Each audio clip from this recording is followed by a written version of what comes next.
السلام عليكم صاحبيال soo dhawaada meel walba dunida caladeed ka joogtaan muuqaalkii ka horeeyay waxaynu kaga hadalnay ghazwatul ahzab duulaankii ahzab ee kufaar qurayshi ay ku soo qaadeen magaalada rasuulka ee madiinatul munawwara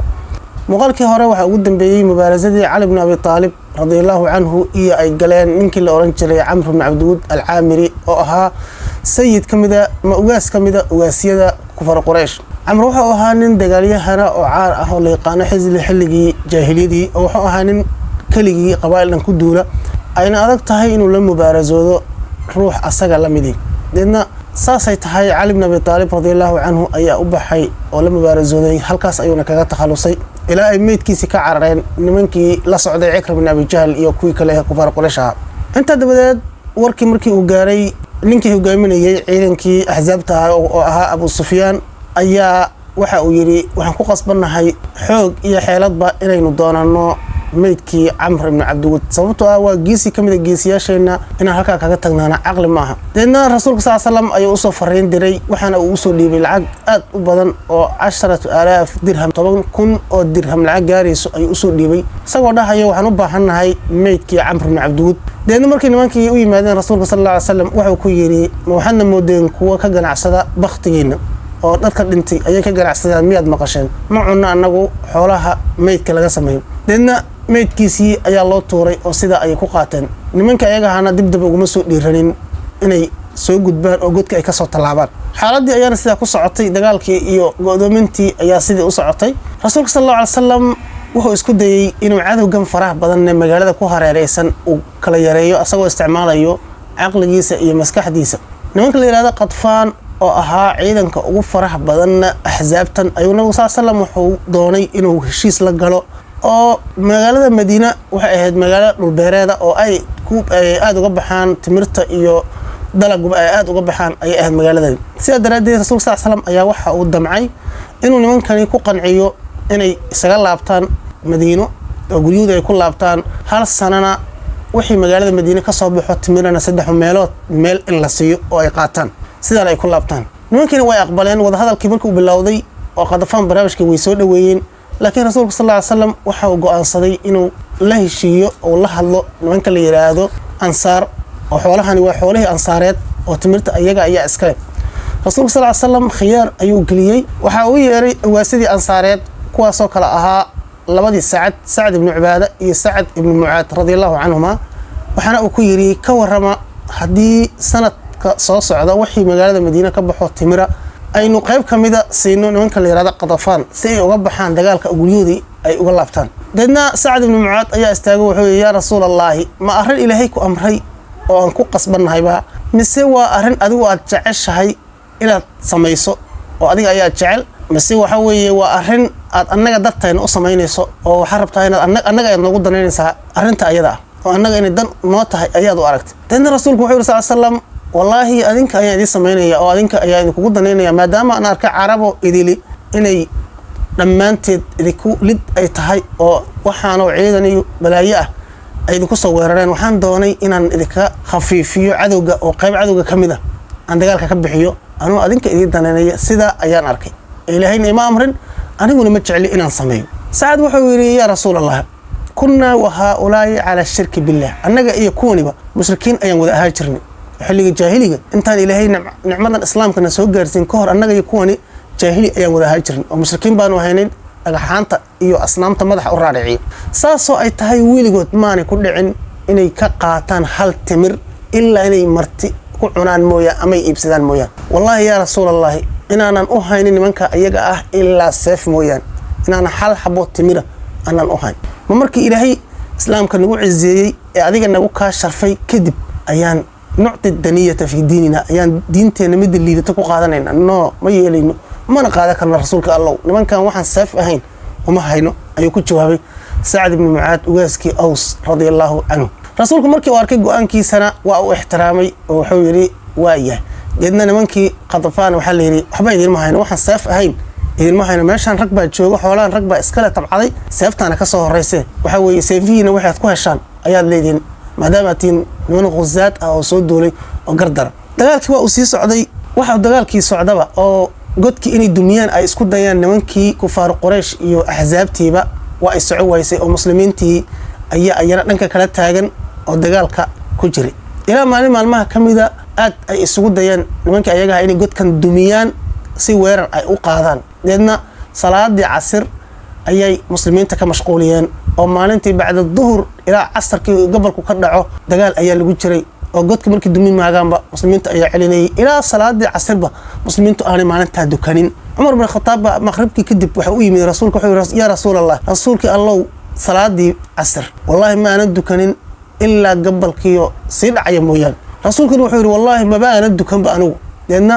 dadkii aan dukanin oo dhan buu isugu yeeray rasuulka sallallahu alayhi wasallam maalinta waxaana ay dukadeen cishe ayaa la dukaday salaadii casr oo salaadii casr waxa ka mashquuliyay dagaalkii ayaa ka mashquuliyay waxa xaaladda sida ku sii socotaba xaaladii ayaa adkaatay gaajadu aad bay u daran tahay qabow baa yimiday magaalada Madiino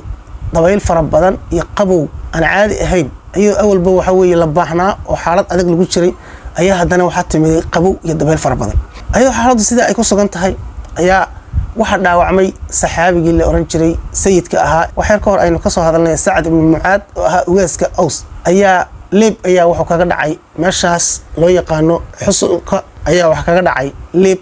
waxana uu jaray leebkaasi halbowlihii ayuu jaray dhiigii ayaana la celin waayay oo saxaabiga isaga ahaa Sa'd ibn Mu'adh dhiigiisa ayaa aad u qulqulmay markuu arkay xaaladan Sa'd waa nin weyn una garanaya marka maadaama halbowle uu go'ay waxa weeye maagaana dhaqaatiirtan maanta jirtay aanay jirin oo waxa weeye halbowlaha la xariirinayo waxa uu sameeyay waa uu duceystay Ilaahay ayuu bariyay wuxuu yiri Ilaahayow haddii aad Quraysh iyo nabiga dagaalkiisi aad dhigtay oo kan ugu dambeeyo Ilaahayow dhaawacan asaga ah geerideeda ka yeel oo shahaado iiga dhig haddii uu baaqi yahay oo kufaar Quraysh ay duulaan kala nabiga ku soo qaadi doonaan Ilaahayow ha igu dilin oo ajashayda dib u dhig sida ayuu ku duceystay saxaabigii Sa'd ibn Mu'adh radiyallahu anhu dadna wuxuu dagaalku sii socdaba iyadoo xaaladdu ay adag tahay oo muslimiintu ay xaaladda ku sugan yihiin ayaa waxa yimid nin kamida ciidankii magaalada go'doominayay kaasoo lagu magacaabo Nu'aym ibn Mas'ud al-Qatafani Nu'aym wuxuu ahaa nin weyn oo ka tirsan reer Qatafan ka soo jeedo ayuu ahaa nimanka 60 kun ku yimid magaalada nabiga sallallahu alayhi wasallam soo weeraray haddana sida ay tahay haddana wuxuu saaxiib la sii ahaa nimankan reer Bani Qurayda ee balanta buriyay ee ayana ahzaabta ku beeray ayuu saaxiib la ahaa waa isku fiicnaayeen rasuulka Allah ayuu u yimid soo socdo Ilaahay baa faraj muslimiinta la doonay islaamida ninkani uu islaamayo deedna muslimiintii marka uu yimid wuxuu yiri rasuulka Allah la ii geeyo waan islaamayaa saxaabadu ay soo kaxayeen nabiga ayaa loo keenay waa uu shahaatay waa uu islaam deedna wuxuu yiri yaa rasuulallah waan islaamay tolkayna ma oga maxaad faraysa rasuulku wuxuu yiri inna ma anta rajulun waahid warniyo Nu'aym hal nin baa tahay tiradeennana waxba gooniya kuma kordhinaysid laakiin khadhil anna mastada't adawgeena haddaad awoodo inaad dhaxdiisa balaayo dhigto samee oo yeel fa inal harba khud'a dagaalku waa xeelad oo waxa weeye waa dhagar haddaad doonto nimanka ayaga oo ahzaabta dhaxdooda ka shaqee oo ayaga isku dir taas ayaa noo fiican anaga laakiin tira ahaan waxa noo kordhimayso rajul kaliya ayaa ta Nu'aym nin aad aqli badan buu ahaa waa uu laabtay teedna waa uu fikiray wixii uu sameyn lahaa qorshe cajiiba ayuu diyaarsaday oo ku kala geynayo ahzaabtan wada jirta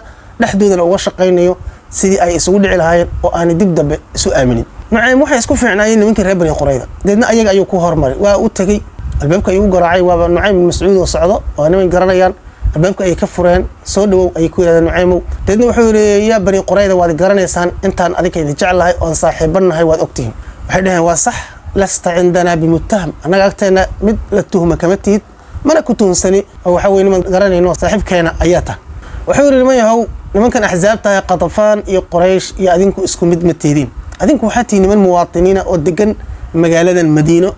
oo Muhammad iyo nimankan Aws iyo Khasraj daman la degan oo deegaana oo caruurtoodii iyo maxastoodiiba meesha ay yaalaan ayaa tii nimankan kufaar Quraysh iyo Qatafanna waa niman guryahoodii ay fog yihiin oo halkaas meel la yiraahdo Taif iyo waxay ka yimaadeen Najd iyo Quraysh oo Makka ka timid halka ay ka yimaadeen haddii go'doonku dheeraado Muhammadna waxba laga qaadi waayeen nimankaas way iska tagayaan guryahoodii ayaan aadayaan adinkana halkan ayaad joogtaan oo Muhammad ayay idin kaga dhaqaaqayaan niman yahow xaaladani ma qurxoona deedna markaas ay yiraahdeen wallahi niyo waad saxan tahay maxaa ra'yi maxaa talaad aragta maxaan sameynaa wuxuu yiri hadaba anigu waxaan idin soo jeedinayaa ra'yi idin anfacaya oo kaasoo idin ballan qaadaya inaan nimankani ayna dagaalka ka caajisin oo wiligood ay idila joogaan ilaa ninkan Muhammad laga takhalusay hadaba ra'yigaas waa maxay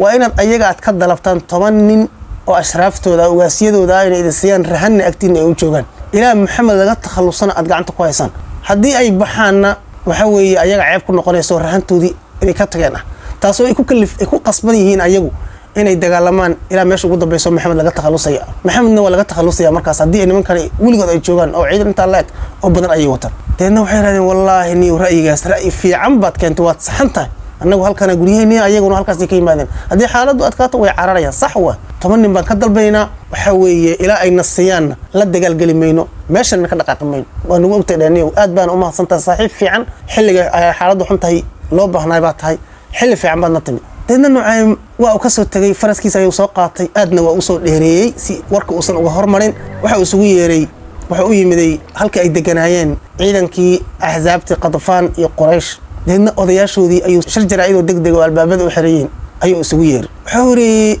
Quraysh iyo Qadfaanay dhigasta reertolkay war dhigasta talaan idii haya xaaladdu wad arkaysaan ninkii maxamed aha meel laga galo waa la la'ya oo waa loo dhaqaaqi la'ya war aad u xunna waxaan idinkaga sidaa nimankii bani Qurayda ee ballanta ka baxay ee anaga xilfigana la aha nimankii reer bani Qurayda waad ogtihiin anigu saaxiib baan la aha horta miyaad i tuusantiin ayuu yiri anigu wuxuu yiri Nucaym bin Mas'uud al-Qadfani baan ahaa waad garanaysaan miyaad iga shakisantiin waxay yiraahdeen lasta cindana bimutaham anigu waxa weeye mid la tuhmamatid agteena waxaad ka tahay ugaasida kamid ah ayaa tahay oo magaaladana nala joogto inta soo go'doonka nagula jirta marka kaamil shakisanina warqad haysakeen wuxuu yiri warkan wadaay waa war qatar waxaan doonayaa inaad qarisaan cidina aanay ogaanin inaan anigu sheegana in la ogaado ma doonayo in la qariyo ayaan rabaa waa diyaar ha cabsanina soo day warka wuxuu nimankii waxay soo gaaray nimankii reer bani Qurayda waxay u tageen maxamed oo ay u fariin dirsadeen waxayna ka qoomameeyeen oo ay ka shalaayeen ka bixitaankii ay ballanti ka bixeen ay maxamed kula jireen waxay yiraahdeen maxamed ballanti waan ku soo laabanaynaa ka waran soo raali noqon maysid haddaan nimankii Quraysh maadaama hadda ballan naga dhaxayso aanay naga shikinaynin 10 nin oo asraaftooda kamid ah haddaan kaaga soo qaadno oo adiga aan kugu gacan gelino deedna aad dhagta dhiiga u darto aad disho soo naga raali noqon maysid oo ballantiisu lagu soo celin maysid maxamedna waxa uu jawaabay ها بلانتي هذا سيا يشان من دا عدد بتيهين وعدو جودي دجال أموجي بلانتينا سيدي أيان كسر علنينا أيوم محمد وجود جوابي لما كان بني قريدة هذا صاد البضان تونن وقطفان يو قريش وجسيدو ده هل حبها سنينا واحد كنت هذا وحبا إذا ما حين ضد الدلوم محمد لوجي هنا أنا ما حينه قريشي قطفاني هذا بقى جو رتلك يو وركاس أي سوق جاري إلا الصعدة تهنا وحير هذا والله وركاس هدو صحي هاي نعيمو وهو وين anaguna ma hayno rag ugaasiyaha maxamed inta loo geeyay oo gowraco ma hayno deedna wuxuu radaa doontaan adinku wafti dira nimanka u taga soo ogaada warka war fiican baad sheegtay leeniyo haddaan wafti dirayna haddaan soo ogaanina wafti ayay direen Abu Sufyaan qudhiis ayaa la sheegay inuu baxay oo aaday reer bani Qurayda waa uu tagay maalin sabti wuxuu ku yiri maanta waa sabti nimayo ninkii maxamed hana waan isku daalnay meeshana waa ku go'nay oo inta Soomaalin ayaan waxa weeye taaganaa 45 maalin bal magaaladan korkeeda taaganno saa u go'doominayna وانا dhaqaajilana ilaa hadda meel kama aanan gelin waayahay biri maalinta ayada waa jimco waan ku soo dhaafay waa jimco maalinta ayada u tagayo ninka la yiraahdo Abu Sufyaan wuxuu yiri biri waa biri oo sabtiya inaan ninka kala baxno ayaan doonina oo aanu cagta marino adinkuna aad soo gashaan marka dhabarka kaga timaadana anaguna godka aan dumino aan hore ka soo galno sidaan kaga takhalusno maxamed tan wuxuu yiri Kacab ibn Asad oo hogaaminayay bani Qurayda wuxuu yiri Abu Sufyaan soo dhawow horta biri waa sabti anaguna hadaan yahuudnahay sabtida waxba ma qaban waxa doonaysaa in caalada Allah nagu dhacday oo sidii kuwii annaga naga mid ah markii la sabtiga badda ha gelin wax kalluumaysanina ay u kalluumaystaan deedna Ilaahay uga dhigay daanyaro kadibna ay 3 maalin kadib ay baabeen oo ay laadeen oo ay dhamaadeen inaan dhamaanno ma doonaysaa horta bari waa sabti annaga waxba qaban mayno sabti kadibna nimanyahu kufaar Quraysh hadaatihiin iyo Qadfaan iyo ahzaabta kale halka ka timid nimanyahu adiga horta isku mid manni anagu reer reer Madiina baana Maxamedna waan isla diganahay nimankii reer bani Qayla أو سي خسر لما يهو هذه حالة يدكو أتكاتو وأنا جاي بحكي كرتان باش أنا أقول وأنا عبصانينا سيد ردت سي أن وهلنا بلنقات إن إذا دجالك كبحينين وعن أباهنا طبعا كمية أشرافتنا إن النصيصان رهن أن هل كان يوتشوغان إلى دجالك وكذا ماري كل كدجالك ولا ماذا رتلكوا إسلا وبيران أو دمت اللي يمت أيام ولا جاري مركب أو سفيان حورها والله هوس أيقول لي إنكي Nucaym bin Mas'uud ay runbu sheegay khasi way hoogeen أحفاد الخردة والخنازير المي دايرتي دوفارده واد هوقتين هوس أي نيدهان وير وحوري ويا هي دي سيدا تهاي والله بنا يا عيدين كمان والله بنا يا أحزابتي كلا والله صوت شنا يا وأنا دي كسر علينا وحي أنا جوان كوجارنو أيان idinku soo celinayna sida ayuu kaga baxay Quraysh ayuu ku laabtay iyo Qatafaan warkiina halka ayuu geeyay in Nucaym uu sheegay nimankiina ay sida doonayaan kadibna wax go'aan lagu gaaray inaan waxba la siin la kala shaki waa la kala booday waa la kala shaki ma maqla jirtay sida ayaa waxa axsaabtii uga guuleystay Nucaym Mas'uud oo dhaxdood ayuu balaayo dhigay xaaladu sida ku sugnaataba ilaahay waxa uu soo diray qabow fara badan iyo dabayl fara badan taasoo axsaabtii ciidanka axsaabtii halka ay deganaayeen waxa la wixii taan ay lahaayeen ciidanka u dhisnaa dabagedisay haddii ay doonaan ay raashin karsadaan oo dab ay saartaan digsi dhan rogaysa dabayl fara badan ayaa ilaahay ku diray sidoo Allah quraankiisa ku yiri fa arsalna alayhim rihan wa junudan lam tarawha deedna waa la adkeysan waayay dhanka muslimiinta nabiga sallallahu alayhi wasallam soo dukanaya habeenadaas kamida qabowguna aad u daraya muslimiintu ay xabadka dhulka ku wada hayaan qabowga jira iyo gaajada jirtay rafaadka iyo cabsida jirtay darteed ayaa rasuulku waxa u baahday qof muslimiinta kamida oo intuu baxo isbaahaysiga warka keena waxooga lama hayo waana habeen gudcura oo mugdi ah oo waxba aadan arkayn qofka halka taagada gacantaada taagto waxba arkamaysid deedna rasuulka saxaabadii ayuu dhawaaqay wuxuu yiri man yaatini bi khabar al qawm wa yakunu rafiqi fil janna wariya ii keenaya adowga warkiisa ii keenaya oo jannada saaxiib ugu noqonaya rasuulka Allah looma jawaabin saxaabadii aad garanaysaan marka janna la maqlo inay isku caliiri jireen meesha oo nafta ay isaga bixi jireen oo dagaalkii Badr waad ogtay markuu nabigu yiri u kaca janno bal ciidi uu leeyahay dhulka iyo cirka nin baa bilaabay inuu timir cuno deedna way ku dheeraatay intuu timirta ka dhamaynayo deedna timirta waa tuuro waxa weeye hadaa mar noolaado weere inta timirtan aan ka dhamaynayo waa nolol dheer sida uu dagaal ku galay ilaa halka ku sheegay nimankii noocaas ahaa nabiga markuu yiri wariyaa kacayo nimankii warkooda noo keenayo jannada saaxiib ugu noqonayo cid dhawaaqda ayaa la waayay xaaladda taagan cabsida taagan waxa weeye qabowga jira baahida taagan daraadii rasuulku mar labaad buu ku dhawaaqay man yaatini bi khabari al qawm wa yakunu rafiqi fil janna wariyaa warkooda ii keenayo jannada ila galay lama jawaabin mar saddexaad ayuu rasuulku ku celiyay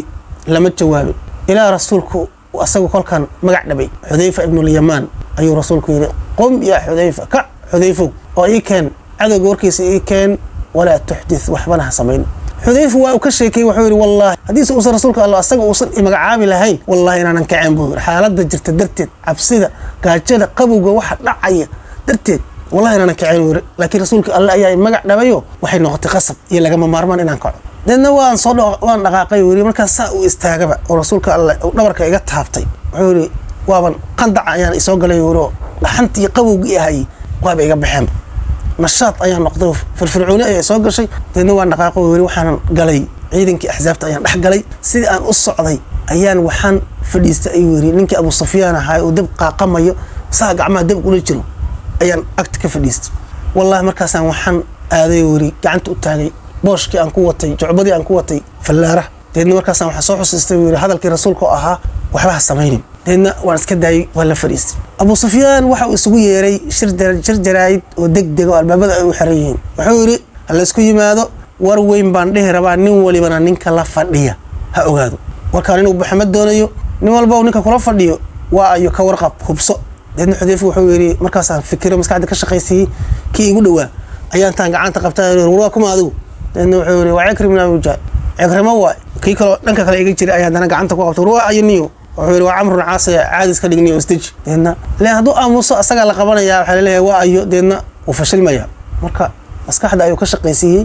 waanu kala hormaray intaan asaga la dhihin ayuu degdeg ninka Abu Sufyaan wuxuu yiri warnimayo xaaladan ku suganay wad arkaysan qabow ayaana ba'saday dabayl ayaa eber naga dhigtay wallahi inaana digsina noo taagnaanayn taan ana noo taagnaan mayso xaaladan ku suganay waad aragtaan wax noo sugnaanayo wax noo toosayo toona ma jirto waa rafaadnay nimankii reer Bani Quraydana balanka ay naga baxeen xaaladan ku sugnaan karna maaha hal la raarto hal waa baxayna fartaxilu inni murtaxil warmaashan ka guura anu waa guuray warnimayo ninkii joogayo ha joogo meeshan lama joogi karo xaaladu waa ay xumaatay lagu kala wadiyo meesha sida ayuuna uu xil saaray ninkii Khalid Mulid ahaa oo hogaamiyaasha Fardooleyda ahaa iyo Amr ibn Caas inay tawaliyaan saxaabta dib u gurashada ama iyo jabka ay jabeen ciidanka sidii ay ku bixi lahaayeen oo halka lagu bixi lahaa Amr ibn Caas iyo Khalid Mulid ayuu u xil saaray in ciidanka ay bixiyaan oo halka ay Maka lagu laabto sida ay ku jabeen nimankii kufaar Quraysh oo Ilaahay uu ku jabiyay Xudayfa ayaa soo laabtay Nabiga sallallahu alayhi wasallam ayaa uu yimid waana uu bishaareeyay inay nimanka ayaga jabaan Ilaahayna uu jabiyay oo halka ay ka laabteen marka ayuu rasuulku yiri sallallahu alayhi wasallam al'ana naghzuhum wala yaghzununa hadda wixii ka dambeeyo annaga ayaa ku duulayno manana u soo duulayaan arinta ayada markuu maqlay سعد بن معاذ وحويري وبشارستي وحوي إلهي كبريي إنه داوعيسا وكدغو mid uu ku shahiido waana uu ku shahiiday ugu dambeyn oo dhaawacii iyo leebkii oo dagaalkii intii lagu jiray soo gaaray ayuu maartay u shahiiday saxaabigaas radiyallahu anhu dagaalka markuu dhamaaday kadib ilaahay suuratul ahzaab ayaa uu soo dejiyay oo ilaahayna uu ku faahfaahiyay wixii uu dhacay hadii aynu qayb kamid aqrino quraanka ilaahay wuxuu yiri subhanahu wa ta'ala ya ayyuhalladhina aamanu dhkuru ni'matallahi alaykum إذ جاءتكم جنود فأرسلنا عليهم ريحا وجنودا لم تروها وكان الله بما تعملون بصيرا إذ جاءوكم من فوقكم ومن أسفل منكم كركين أي كيما أذن يقول الله سبحانه وتعالى وأحزابتي ومن أسفل منكم لكن هو صنع وكيما ذي وأنا منكي بني قريظة وإذ زاغت الأبصار إنه أيات مع عبسد رادد وبلغت القلوب الحناجر نفتي أيات لونت إيك الحماس وقش وتظنون بالله الظنون إلهي أيات ملايين وملايين إنسان إنني وحو النبي يقول لي حق أهين ودينتنا أن يقولي سنين أياد مارتي أمريسين هنالك ابتلي المؤمنون وزلزلوا زلزالا شديدا هالكاس مؤمنين طوال وانتحام ولا يستجرب منافقين وأصوم وغضي مؤمن كين ولا كلا قرتي أو سكمد ما عن النقنين لبضا قربا وإذ يقول المنافقون والذين في قلوبهم مرض ما وعدنا الله ورسوله إلا غرورا منافقين تي وحيراد إلهي رسول كيسو ما عن النوب الله قادن إلا يبوه بينا وكذا أو نكذيين مويا وأنا ماكي واكي نينكي منافق عبد الله بن أمية وصلى الله وحكشة كيني أنا قبصده إنه فارس الروم يمن أنونا سقوش أيام بآدي الله حالة داس أيا نعد إلهي نوكشة كي إلى وإلهي كو قبل قبصة شدي قبصة دولان لمن كي يدرس كذا هاي ربنا قرية بلنك كبح وأورثكم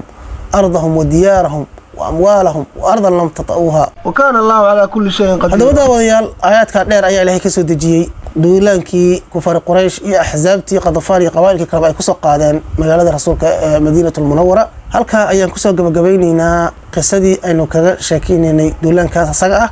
hadad halkan soo gaartay aad baan kugu mahad celinayaa daawashada muuqaalka daawatay channelka taageer subscribe sar la soco muuqaalada xiga nagala soco Facebook iyo TikTok aad baad u mahadsan tahay. Assalaamu calaykum wa rahmatullaahi wa barakaatuh.